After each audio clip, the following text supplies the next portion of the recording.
Hey, oboists! Have you ever found it difficult to sort out when and how to find a new oboe or English horn? Oboe Chicago streamlines the process, providing personal and professional consultation and a large selection of lovely instruments. The process feels comfortable and thorough. Selection includes Effleuré of Paris, Howarth of London, Covey oboes, and Fox products. For a credit of $100 towards shipping, mention Double Reed Dish when you call or email Shauna. For a current listing of Oboe Chicago's selection, please visit www.oboechicago.com. You know how we're always in the market for good quality handmade reeds? Well, MKL is the one-stop shop for handmade oboe reeds where you can try reeds from various makers and select the one that is best for you. Visit mklreeds.com and enter coupon code DOUBLEREEDDISH, 3 separate words, all caps, for free shipping on your first order. Hi, I'm Galit Kaunitz. And I'm Jackie Wilson. And you're listening to Double Reed Dish, a podcast for oboists, bassoonists, and the people who love them.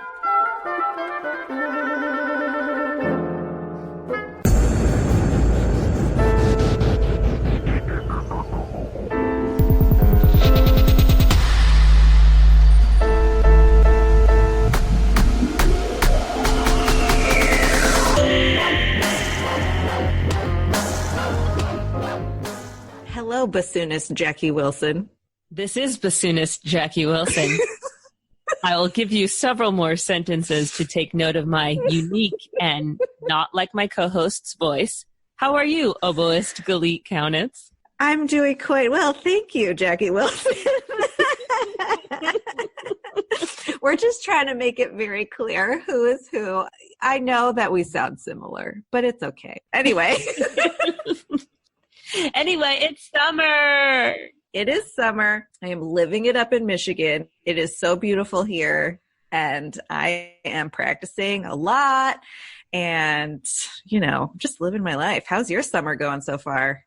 Very well. I just returned from the Loon Art Festival in Madison, Wisconsin, co-directed by oboist Laura Mediski, my very good friend. Wonderful. Yes, and we played 3 woodwind quintets by composer-in-residence Valerie Coleman of the Amani Winds. Praise hands. Oh my gosh, I got to meet her and just be like, I love your music and I love Amani Winds and you're awesome. But it was really cool, and there was a lot of different types of representation. Loon Art, for you guys who don't know, is a festival celebrating women in the arts. So last year was the first year, and I loved being a part of that. And I felt like this year was even better because they delved more into different representations within the arts. So more diversity in terms of there was stand-up comedy and there was dancing and all sorts of stuff, but also in the women represented in terms of who were doing the creating. So yeah, it was just inspiring and refilled my well and super cool. That's amazing. So I'm glad you're back. It is summertime. And you told me you have a really good story about a memorable outdoor performance experience, and I want to know what it is. My most memorable outdoor performance, I was in grad school at the University of Iowa, and I was playing in the municipal band. And Iowa takes their muni bands very seriously. There's actually an Iowa band law that says every municipality must have a band. Oh my God, that's a lot. And so this concert, there was a vocal soloist, and I forget what she sang, some Frank Sinatra tune or something. But we are closing the concert with Stars and Stripes. So, the first time through the end, the piccolos have the great solo and they stand up and do their piccolo thing. Okay, so the vocal soloist, when we were rehearsing this, she comes and talks to the conductor and she's like, I have a fantastic idea. Nothing good can happen now. I will sing the piccolo solo. No. Yes. That's amazing. What's the point of muni band? To make people smile and, have a good time. So I recently had a very funny outdoor performance experience, and I won't name the orchestra. Okay, I was playing an outdoor gig, and the concert was supposed to start with Fanfare for the Common Man, which of course starts with timpani and then trumpets. So then the second piece, so it was Fanfare for the Common Man. And then the second piece, I forgot what it was called, but it starts with this really loud woodwind trill. And so not everybody had a set list on their stand. So when we started the concert, all of the woodwinds had this really loud trill written. And most of us forgot that Fanfare for the Common Man was actually the first piece. Most of the woodwinds started playing this fortissimo trill. Oh my gosh. It was so funny. I rode there with a couple of horn players, and so on the ride home, I was like, oh my God, can you believe that happened? They're like, what happened? And I explained it. They're like, oh my God, I bet the trumpets were so mad. Oh, classic. That's awesome. Well, we had some listener submissions of their memorable outdoor performances, so I think we should dig into those. Okay. This I thought was so hilarious. Aaron Hill says, performing Beethoven 6 at Wintergreen in a tent. It rained loudly for the entire piece, except for the part depicting a thunderstorm. Oops. Corey submitted a great one. She was in central France a few years ago in the courtyard of a 16th century chateau. Oh. She was playing Rigoletto. The performance opened on Flying Ant Day. There's a species of ant that goes nuts one day a year in mid-July in France and Britain and probably other places too. And this was that night. There were ants everywhere, and they had wings. They flew in our eyes, up our noses, in our mouths as we tried to breathe. It was so awful. Somehow we survived the show, but the next night we opened up our parts and every single page had dead ants smashed all over the music. We couldn't tell if we were playing real notes or ants. Corey, this gig did not pay enough. Whatever it paid, you were not paid well enough. Literal nightmare. Oh, I don't know if anyone has ever made France and England sound less appealing than this Flying Ant Day. I was like, oh, that sounds like a cool European holiday. Oh, no, it's just literally a day of flying ants. Pass. There were probably people just in the audience sitting there covered in ants. Ugh. Dylan says, back when I was in marching band, my school did this parade in a nearby town. This town was very much a farming town, so a lot of people in the town would bring their horses. Now, the way that the parade was set up was that the horses and other livestock were in front of the parade. That's the first problem. And the marching band was at the very end of the parade. So not only did we have to march a 5-mile parade in sweltering heat, but we had to dodge many piles of poop that were cooking on the hot asphalt. I did not do marching band the next year. Okay, cosign. I don't even know what to say. My sympathies, poor Dylan. Cooking on the hot asphalt. Yum, that yum. is so disgusting. Okay, Alex sent in. Playing Figaro Overture at an outdoor Mother's Day concert, and a strong wind blew my second page out of the clothespin and covered the first page only a few bars before the first solo. Thankfully, I had it memorized while the principal clarinet reached over and moved the page back. Jeff, this was maybe my favorite submission. Jeff says, 4th of July Pops concert at a very large horse ranch in Florida. Hundreds of people. Outdoor concert in a large gazebo. No air, 100 degrees, and 98% humidity. Sweat pouring everywhere. Fingers sliding off every key. Sweat running down my oboe. My backside was so wet. Graphic, but we'll continue. Listen, it happens to all of us. It does. I stood up in the middle of Armed Forces Salute because I couldn't take it anymore. And the rest of the orchestra stood up because that's what they thought we were doing. So we finished the piece with everyone standing.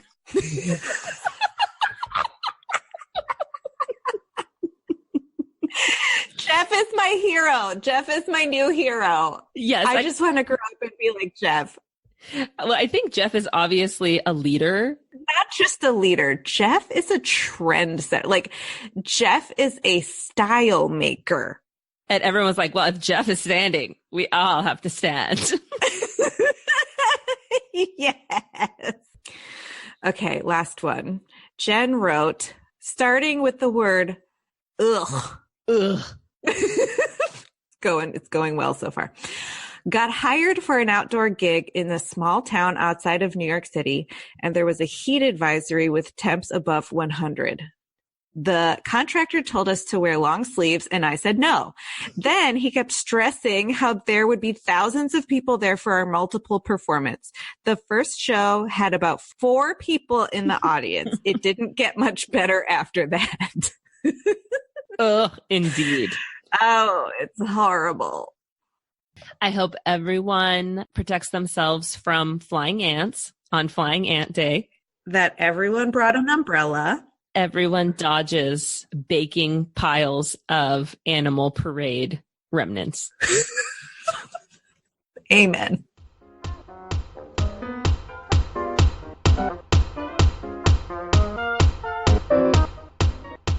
Hey, let's talk about Jenna Ingalls Reads. She has built her business on providing high-quality handmade reeds, education, and a sympathetic ear to oboists across the country. When you order from Jenna Ingalls Reads, you get prompt communication, reeds, or cane handcrafted to your specifications, and cheerful, friendly customer service. All orders are mailed within 1 week, sometimes much faster. Single orders or monthly read subscriptions are welcome, and she'll work with you to find the combination of response, resistance, stability, and flexibility that is right for you. Podcast listeners can use the code DISH, all caps, for 10% off their first order at JennetIngle.com. That's JENNETINGLE.com. Whether you're an oboist or a bassoonist, everyone is on the lookout for a great reed knife. And good news, Genda Industries is making the reed knife great again with the Student Reed Knife by Genda. Genda Industries is known for its amazing quality and service in the double reed world, and in a world where the term student quality associates with cheap and disposable, Genda Industries is winning by making the best student reed knife ever. The Student Reed Knife features a tapered handle that will fit any hand size as you grow, a high-quality stainless steel blade that won't rust, and it's actually sharpened, you guys. It's ready for use right out of the box. It's designed to be used when learning how to sharpen, and most importantly, since it's a Genda reed knife, it is 100% supported by Genda. Plain and simple, the Student Reed Knife by Genda is the knife you'll want as you start your reed making and adjusting journey. Add the code DRDGenda, that's all capitals, no spaces, at checkout, and get 10% off any Genda reed knife, maintenance kit, reed knife, sharpening book, cutting stone, or reed tool roll. Visit them now at JendaIndustries.com. Oh, and they're much more than just reed knives.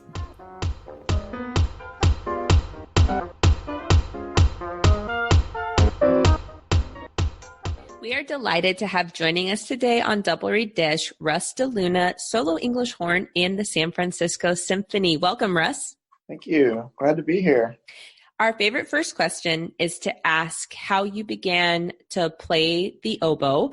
And I might like to modify that and ask, of course, how you started playing the instrument, but also how you developed a special affinity for the English horn.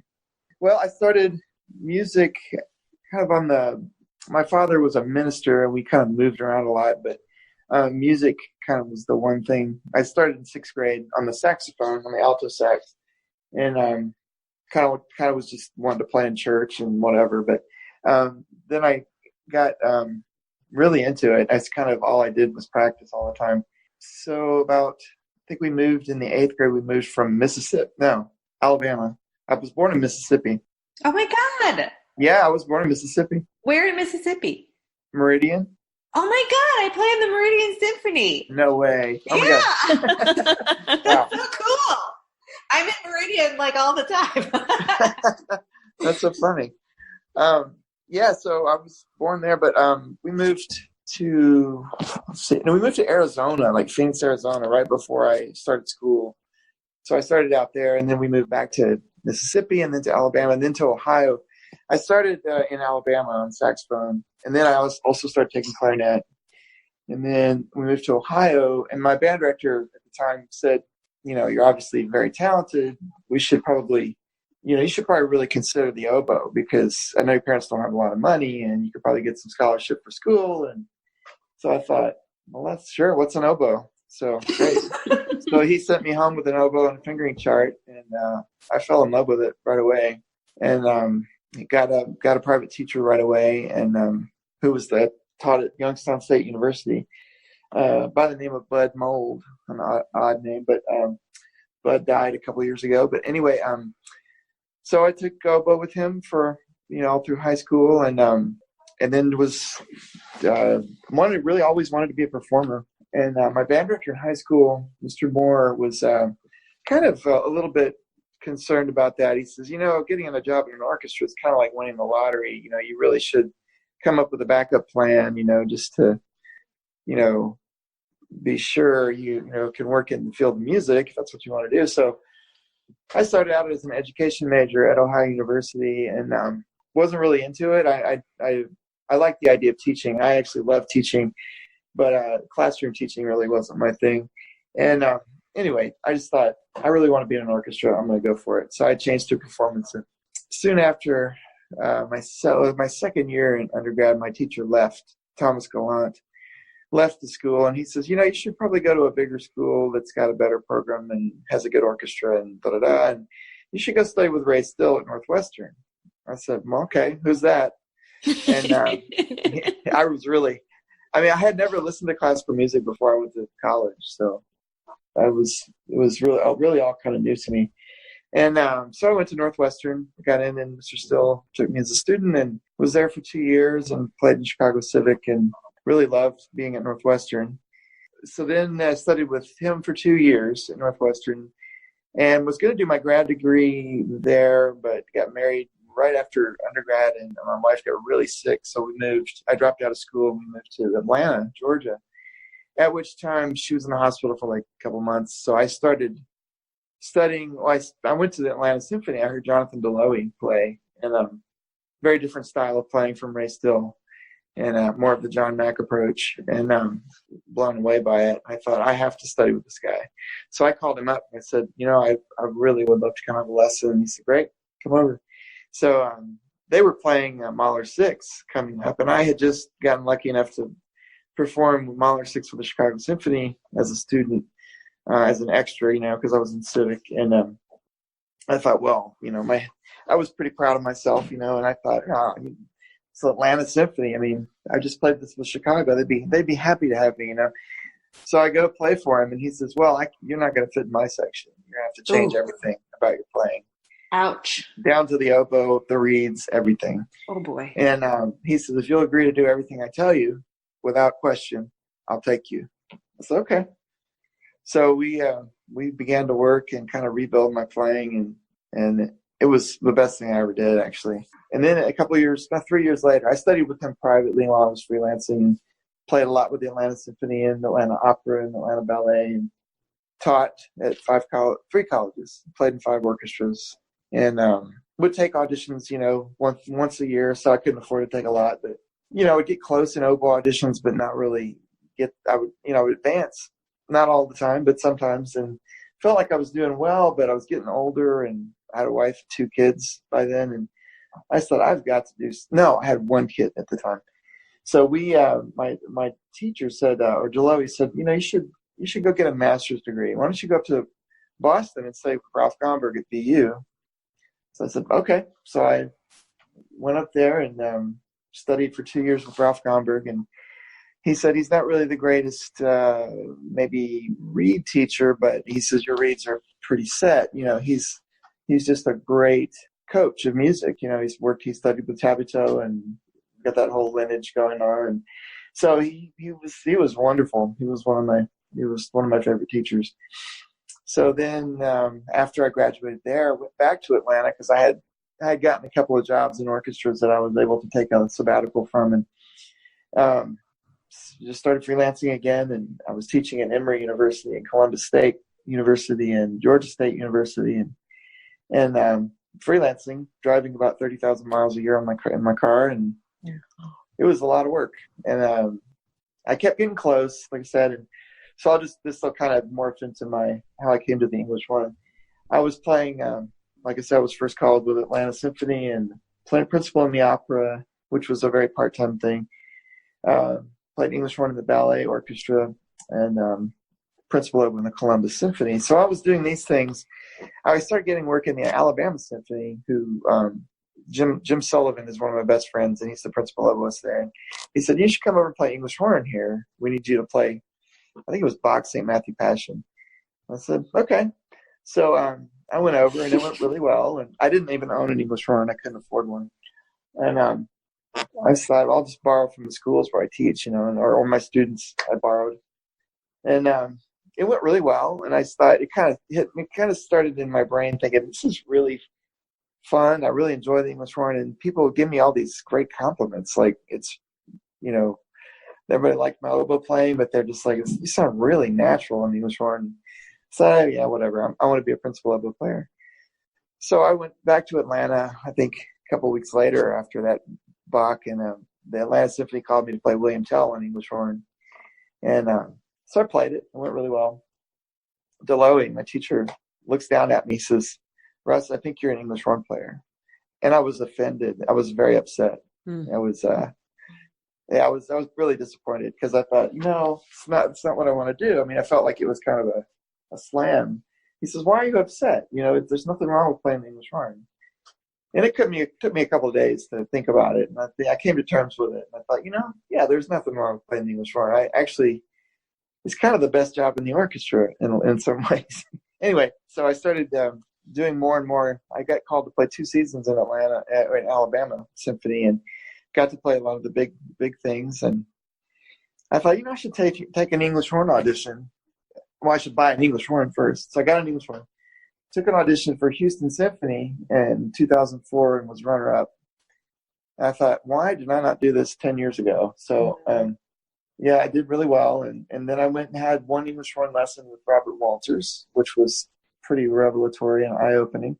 And he said, "Why are you playing for me?" I said, "Well, because you're in the Cleveland Orchestra." And so he's like, "You don't need to play for me." So we looked at reeds. I think I can help you looking at reeds. So we looked at reeds, and our reeds looked very similar, but he showed me a really kind of cool thing about finishing them that really kind of changed my life. And I took 3 more English horn auditions and one in San Francisco. So it's and I was 38 when that happened. So kind of late in life, but I was not a whiz kid right out of school for sure. But it was a long road to get to where I am, and I don't take it for granted at all because it's a real privilege to get to do what I love. So that's my long story about coming to the English horn. My head is buzzing. I have so many questions. Okay. What is it like to study with Ray Still? What is it like to study with deLuna? What's it like to study with Goldberg? Yeah. I want to know about gig life. I want to know the secret that Robert Walters told you about finishing an English horn read. I don't even know where to start. Jackie, correct me, please.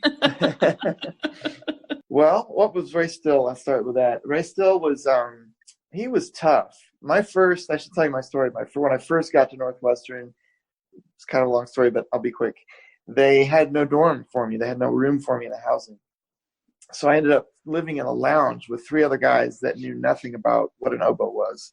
And Ray Still, I remember my first lesson, walking down to where my lesson was, all the way across campus, and it was freezing. Went in, started playing something. He says, "Let me see that reed." And he took it. He says, "What is this crap?" He says, go home and make reeds." That was my first lesson. So I proceeded to cry all the way home back to my dorm, and thought, what have I done? That was kind of my introduction to Ray Still. So it got better, thankfully. He was kind of over my head, really. He was not Mr. Let's hear scales and etudes and do reeds. He wanted to hear Strauss, Bach, and Mozart, and that's it. There was no. I tried to bring in. I said, "Can I bring in some Barrett or some Fairling?" And he's like, "No, I don't want to hear that stuff." And it was just very. He would have been great for someone who was further along. I was not ready for him. Although I did learn a lot. I mean, he made us record all of our lessons, and I go back and listen to him now. It's like, oh, okay, that's what he was talking about. But years later. But yeah, he was very tough, very demanding, and my time there, I don't know how, but I got into Chicago Civic, and that was really great. And I then got to sub with the Chicago Symphony. So those two things were kind of life-changing right there. And that kind of solidified my desire to be in an orchestra as soon as I sat down in the Chicago Symphony and heard Bud Herseth playing trumpet behind me and Dale Clevenger and all these guys. And I just thought, I have to do this. So that's what spurred me on to kind of pursue my dream. So then what was different with deLuna? You said he made you change everything. So what did you change? How did you work on it? When I went to him, my oboe, I didn't realize it. My oboe was blown out. My reeds I didn't even know that you shouldn't tie over the end of the tube. After studying 2 years with Ray Still, I didn't even know that. So he wasn't real helpful with basic stuff. And so when I went to deLuna, he was just kind of like, okay, I think I was an overhaul project for him. It was, he could see that I was talented, but he was like, well, you won't fit in my section. The way you play won't work. So, and I actually ended up, he said, look, go home. He took one of my reeds. He scraped it like he made reeds. He said, go home, make a reed that looks like that. I said, okay. So I went home and I worked hours and hours, and I came back, and apparently I did it because he said, okay, I can work with this. So by the time Mahler 6 came around, I did end up playing it with Atlanta. And he was great. He was really great with Barrett and basics, just getting me to think about a lot of things that had been ignored, that I had ignored, or teachers had not, demanded from me. And we went through the Barrett book, and we went through Fairling, and we did, just tons of work, just kind of solidifying what I needed to solidify. And he would help me. He was great. He was a great teacher. I wouldn't have my job today if it weren't for him, for sure. And in Gomberg he was actually like kind of like a father figure. He was wonderful. He was very funny, for one thing. He was hilarious. To listen to him talk about music was just so wonderful. He would say, Russ, music is a language, right? Do you say to your wife, I am going to the store, I will be right back? No, you say, I'm going to the store, comma, I'll be right back. He says, your playing has to have punctuation. You have to play like you speak. And I don't know, just kind of things like that were just like, wow, okay, that makes a lot of sense. Uh-huh. So yeah, and they hear all of his Boston Symphony stories, and it was wonderful. Okay, so then you were a traveling, gigging musician in the Atlanta area. Yeah. That's tough. Yeah, I have many friends that's even the colleagues in the orchestra now that were like, I don't know how you did that. I could never have held out that long freelancing. I couldn't have done it. What's hard about it? Because we have some listeners who haven't tried that yet, or maybe are in the middle of it and would love to commiserate with somebody, or like what was hard about it and what was good about it? Yeah. How do you stay the course? It was great in a lot of ways. I mean, in some ways I felt like I took like 3 years between undergrad and grad, and it was kind of good because I kind of felt like my 3 years in Atlanta, sitting next to deLuna a lot and playing principal, like in the Columbus Symphony, which is, a regional orchestra, but it's quite good. And I played a lot of repertoire for the first time there, and it was wonderful for me. And it was hard. The hard part is just playing with different people all the time and driving around and playing different locations, and just the randomness of it all is I look back on it now and think, God, that was tough. But I also look back on it and think, wow, that was a lot of variety. It was kind of fun too. So I could have kept doing that the rest of my career and been happy, but it was just, I needed a job that had benefits, and I wanted to see the world. I wanted to be in an orchestra that toured, and, so what kept me going? What did keep, well, my dream of being in an orchestra, that was just, I would, when I was driving to all these gigs all the time, I always was listening to music or some orchestra playing whatever had coming up. And I don't know, just constantly, I was just inundating myself with music and totally focused on getting better. Because a lot of times freelancers, some people that I met were a little jaded and, kind of upset that they didn't get a job or hadn't gotten a job yet or whatever, and could, be very discouraged. And I just tried to keep the mindset that this is my path. This is what I have to do to get better. And I'm going to look at every freelance job I have, like I'm going into work at the Chicago Symphony. Mm-hmm. And that's what kept me focused. And just knowing that I treated it like it was a real job, like it is a real job, but I treated it like it was my big job, all of that. So that while I was doing all that, I was really trying, it's very easy to practice when you're freelancing. It's very easy to just practice for what you have coming up, mm-hmm. rather than practicing to actually improve your playing. So I really tried to focus on being aware of the fact that I had to practice more than just learning what I had to play. I had to be working on my playing and the chinks in my armor to get it to where I could win an audition. So it was tough. I will tell you, it was not easy, but thank God I finally won one. Okay, so my next question is, what did Robert Walters tell you about the reeds? Oh my gosh. Well, he was so great. It was very funny. I mean, I flew to Cleveland. I rented a car, went to his house, and I'm like, here I am. I had a list of 3 pages of questions for him, specific English horn questions. And I was on the plane while I was flying up, I was writing down I want to know this, from a real English horn player. And I asked him all my questions, and he answered everything. And I started playing, and he's just like, you clearly know these excerpts. You don't need to play this stuff for me. I'm like, I just flew here from Atlanta. I think I really want to. And but he's like, so I played for an hour or so. But he was like, look, I think I can help you more with reeds. And he just looked at my reeds, and our dimensions were, our proportions of, our scrape was essentially the same. But it was all about the tip, just finishing the tip.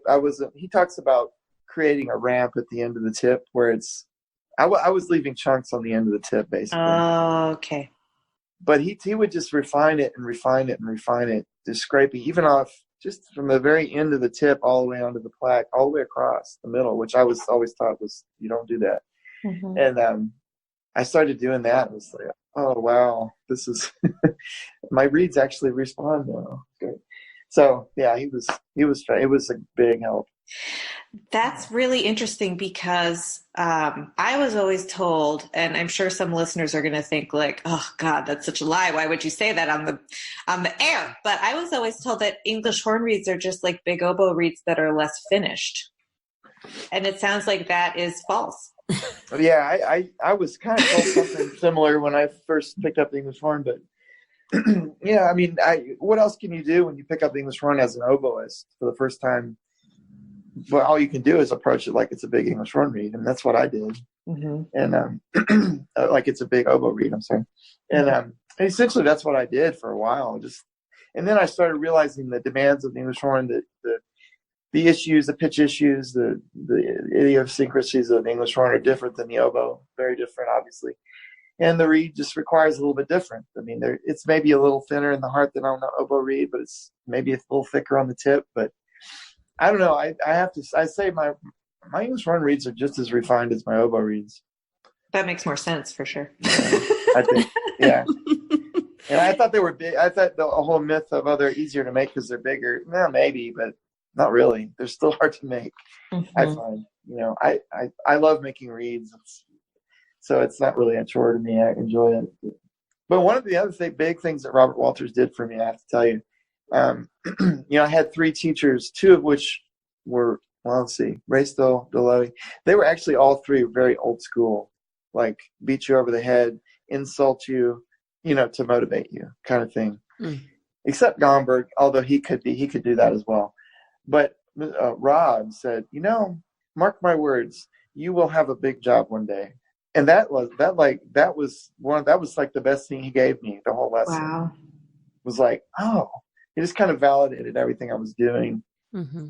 And was like, yeah, you're on the right track. Just keep doing what you're doing. And I have no doubt you're going to have a big job. Wow. And I don't know, for some reason that just did it for me. I felt like he didn't give me any magic. There was no magic other than that. He just kind of gave me some confidence. Mm-hmm. Yeah. And I find with my teaching with kids, it's hard to get them to have the confidence that they need to, to really sing on the instrument. And it's 1,000%. Yeah, you're just so inhibited by the oboe, or the instrument, and the reed, and all that. We get so caught up in all of that, rather than just remembering that we're making music. Right. So you stayed the course, and you got your big job. And you said that you love to hear Mr. Gomberg tell you stories about the Boston Symphony. So I would love to hear, now that you are in the San Francisco Symphony, what are some of your favorite memories? You mentioned wanting to tour, maybe some cool places that you've been, or some of your, glory moments that you went, yeah, this is what I worked for. This is pretty darn cool. Well, I have a very funny first tour story. And it's funny that we're talking about this because we're playing Mahler 7, which was the very first place I played in my job 12 years ago. Wow. And I started off the job with a 3.5-week European tour of with Mahler 7. And I'd never played it before. And I had come out in June, or at the end of the previous season, to play it with the orchestra. But then I came back in the fall, and that's when I officially started. So I'd never done a big tour with an orchestra. And I think I took about 80 reeds with me. And not all finished, just all in different stages. And just, was freaking out a little bit. And so when I got to, we started off in Edinburgh, and got there, and I just, went to see the city with a friend of mine, and, jet lag really hadn't set in at all. The first night we were opening the Edinburgh Festival. The first night, all I played on was John Adams' Short Ride. And that's all I had to worry about. And the next night was Mahler 7. So that the next morning we had a rehearsal, I think at 11 o'clock. And then the first concert was that night of the Adams was all I played. So after the rehearsal, which I didn't play much, I was getting real tired and the jet lag was setting in. So I went back to my room and I closed the blackout curtains, and I was like, I've got to take a nap. So I laid down, and I had a brand new watch that I had set the alarm on, but I'd actually never used the alarm. And, went to sleep, and I was just out, seriously out. And I woke up, and then the clock in the room was on military time, and it said 20, and I realized it's 8 o'clock. It's time for the concert. So we're right across the, this is my first concert in my new job on my first tour. This is the stuff nightmares are made of. So and we were staying at the Hilton Hotel across the road from the hall where we were playing. So I did an OJ out of the building. I ran. I don't even think I put socks on. I just grabbed my horn. I threw some clothes on. I literally ran out the door, and then I realized, like, oh yeah, we're in Edinburgh. The traffic's all backwards, and you had to go like way up this way to cross the road, or way up the other way. So I just thought, I'm going to go off across the road right now, right here, because it's the most direct route. And if I get hit by a car, I'll have a really good reason for being late. And so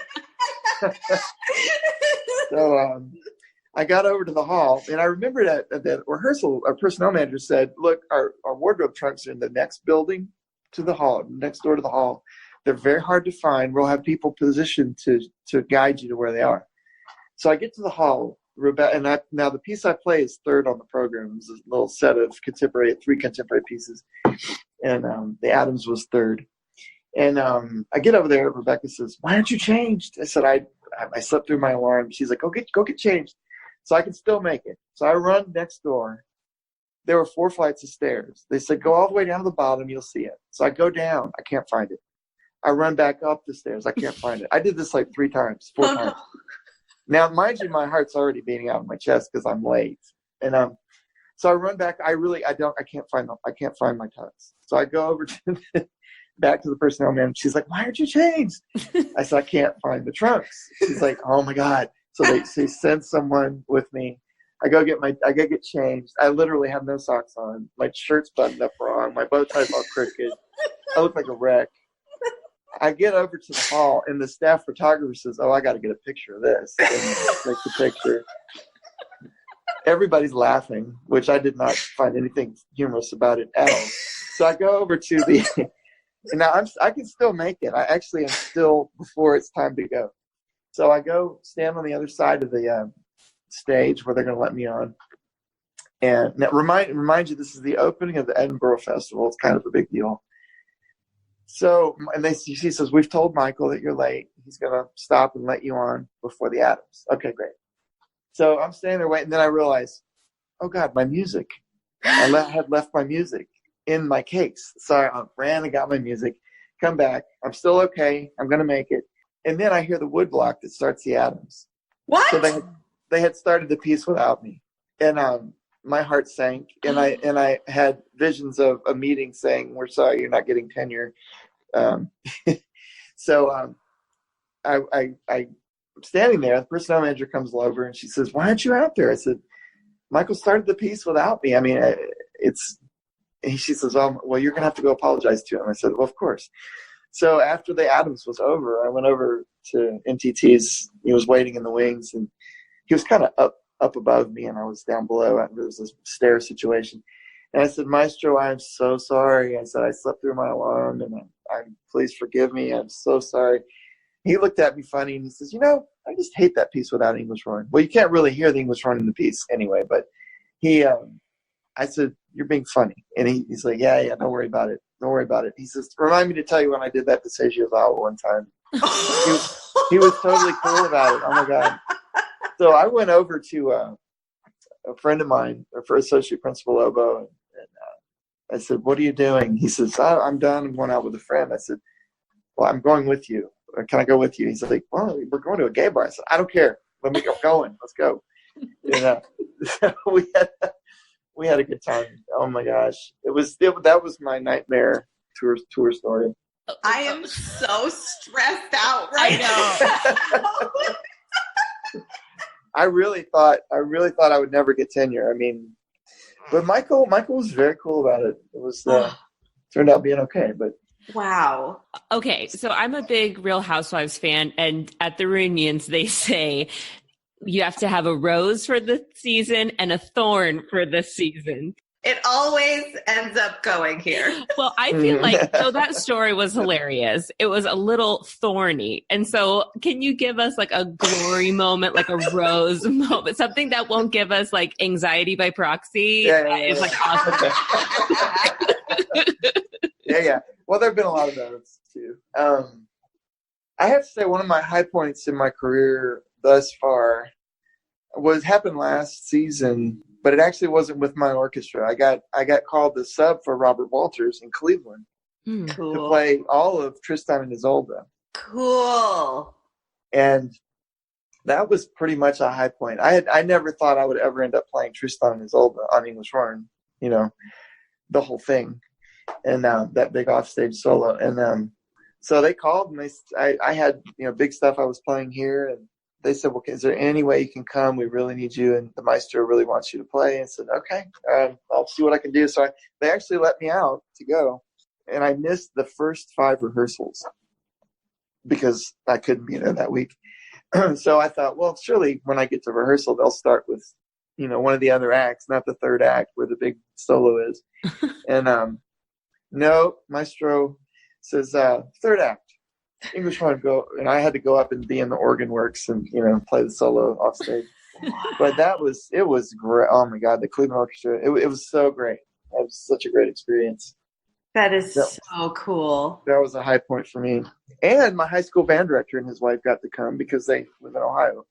So that is so cool. Yeah, so that was kind of a full circle kind of thing. So you are also a teacher. Mm-hmm. What do you prioritize in your teaching? What are some things that are really important to you that in the limited years that you have with your students that they take away from their time with you? Well, I'll sum it up this way. Mr. Gomberg, I get this from Mr. Gomberg. He said to me, I think it was at the end of my time with him after the 2 years. He said, Russ, you came to me an oboe player. You're leaving an artist. Oh. And so that was kind of profound. And that's kind of the way I think about it. A lot of the kids, I wouldn't say I mostly have graduate students. I'd say at least half, or maybe 3/4 of them are graduate students. So they're a little further along. And, I try to really impress on them the importance of not just playing notes, but having something to say when you play, and trying to move people when you play. So that's kind of what I try to leave them with, aside from being an accurate note deliverer, which is what we all get caught up in when we're trying to win an audition. Just got to deliver the notes in tune, on time, with a good tone and all that. But that's the nuts and bolts of it. But when someone really is behind the screen and they actually have something to say, that's when it sets them apart from other people. So that's what I tell my students. Just you have to say something every time you pick up the horn. You have to say something. Do you think part of that is taking the ego out of it? Being able to say, I played all of the notes is kind of an ego-driven, like, look at how good I am. That's true. Yeah. But if you're thinking about connecting with other people, then it becomes about something bigger. Yeah, I agree. Well, number one, our job is to serve the composer. So we're just bringing to life what this composer has written. And it's our job description is just to bring it to life in the best way possible, to express what we feel like the composer has written.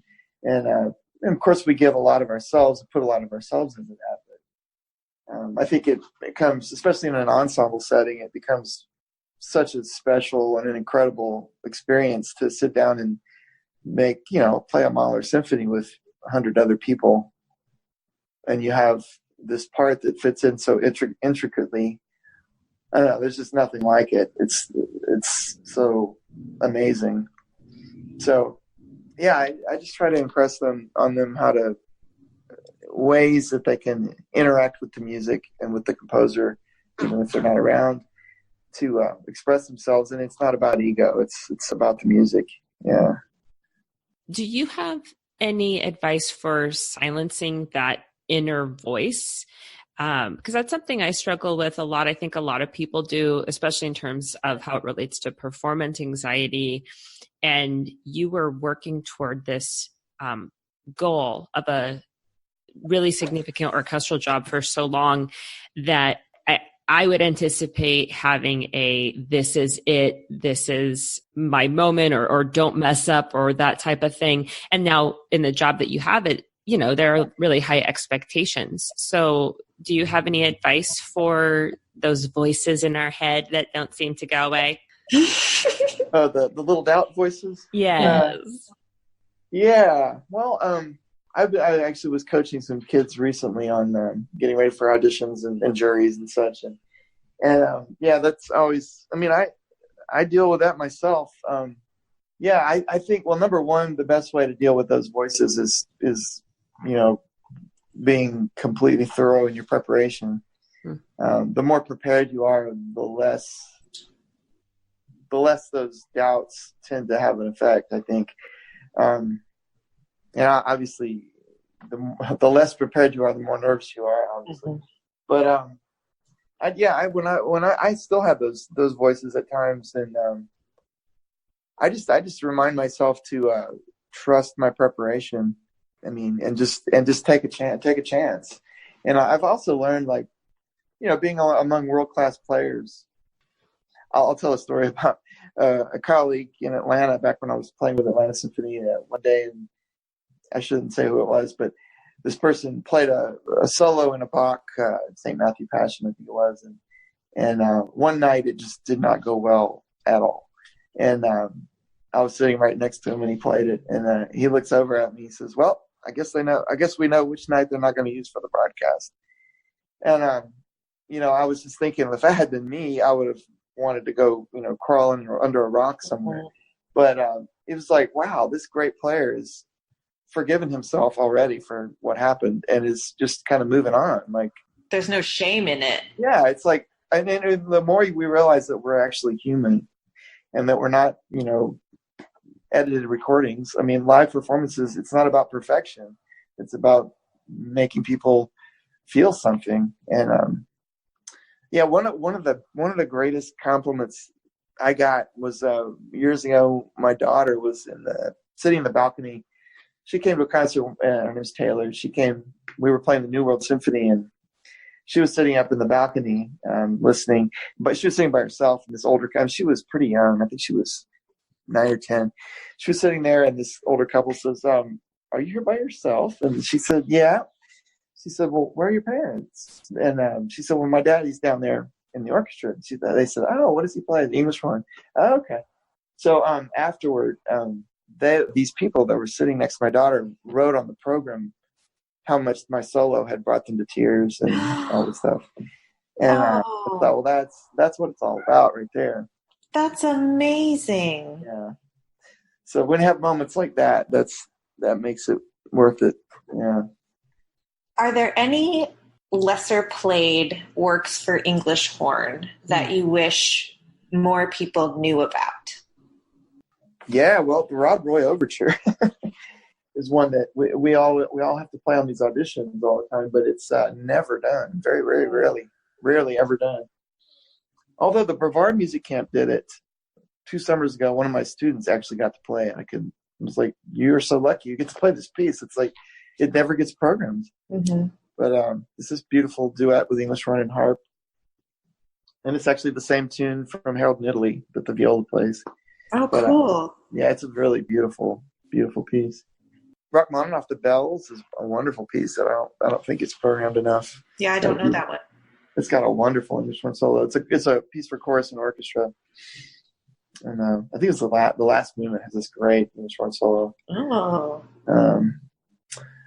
Yeah, I had never played all of the suite from Lemminkainen before we got to play it with our new music director, Pekka Salonen. And among those movements is, of course, the Swan of Tunella. We played it in January, but all the other movements I'd never played, and there's some really nice stuff in that too. I don't know. It's just I feel like after 12 years in the orchestra, you would play. You feel like, well, you probably played everything. Well, I don't think I've come close in 12 years. There's so much music to play. It's unbelievable.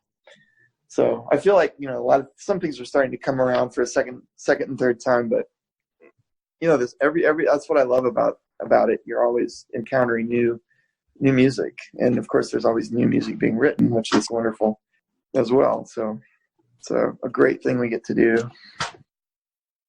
Why don't you tell us about something exciting that you have coming up? Yeah, we have a guest artist at our Southern Oboe Intensive, which is in Birmingham, Alabama, and it's in the second week of July. I think it's the 7th to the 11th. And it's along with my 2 best friends, Phil Ross of St. Louis Symphony, Associate Principal Oboe, and Jim Sullivan, Principal Oboe in Alabama Symphony. And it's a wonderful week of master classes and lessons and reed making. And yeah, it's a really great week. This will be our 4th one that we've done so far. So there's still time to sign up. So please do. And we'll link to that in the show notes so people know where to go. What advice do you have for a young musician that aspires to have a career like yours? Well, first of all, when I talk to young people and they, like, if they're not sure if they do oboe really well, but they also are really, really into math or some other science or some other area, I always counsel high school kids, especially, if there's anything else that you can do that you have a passion for as much or more than music, I feel like you should only go into pursuing this kind of career if there's just nothing else that would make you happy, because it's a hard road. It's a very difficult thing to do and requires all of you to kind of get to that point. So if people are divided at all in terms of a passion about other things or whatever, it's almost better to do something else rather than pursue it half-heartedly. Like it's just something I tell my students, like if there's something else that you like better, do that, because this requires everything. So yeah, I feel like it's such an all-consuming thing to try to win an orchestral job. At least it was for me. So wow, Russ, thank you so much for this honest and open and hilarious interview. It's been such a joy to talk to you. Thank you. It's been great talking to you guys.